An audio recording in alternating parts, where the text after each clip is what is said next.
দেখতে মনে হবে মাছের ঘর, আদৌ সেটি না।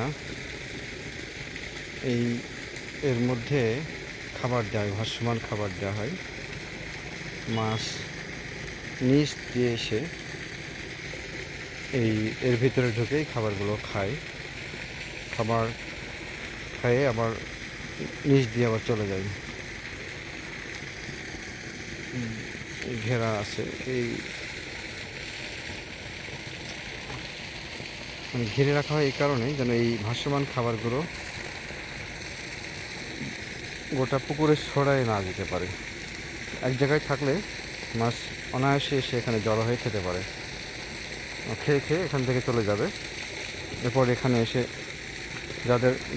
যাদের খাওয়ার প্রয়োজন হয় তারা আবার এসে খাবে, খেয়ে আবার এখান থেকে চলে যাবে।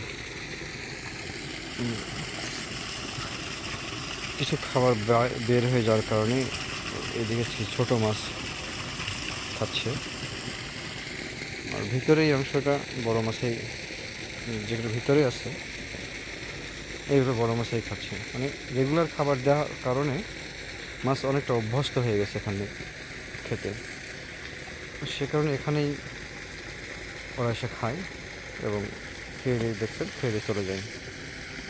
আর বাইরে যেগুলো খাবার, এই যে ভাসমান খাবার ফিড, বাইরে কিছু বের হয়ে যাওয়ার গেলেও সেখানে বড় মাছ নেই, ছোটো ছোটো মাছগুলো ওখানে নিয়েছে। কিন্তু বড় মাছ যেগুলো সেগুলো এখানেই খাচ্ছে। অর্থাৎ প্রতিদিনের অভ্যাস, তারা সেই অভ্যাস অনুযায়ী এখানে এসে এই ঘরের মধ্যে বা ঘেরের মধ্যে এসে খাচ্ছে। অনেকটা দেখতে ঘরের মতো।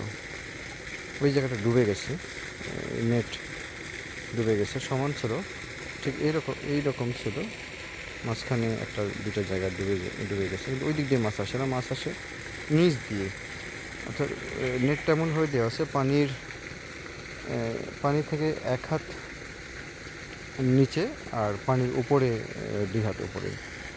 সে কারণে পানির তল দিয়ে ভিতর দিয়ে আরও 1 হাত 2 হাত গভীর থেকে মাছ এসে বা তার নিচ দিয়ে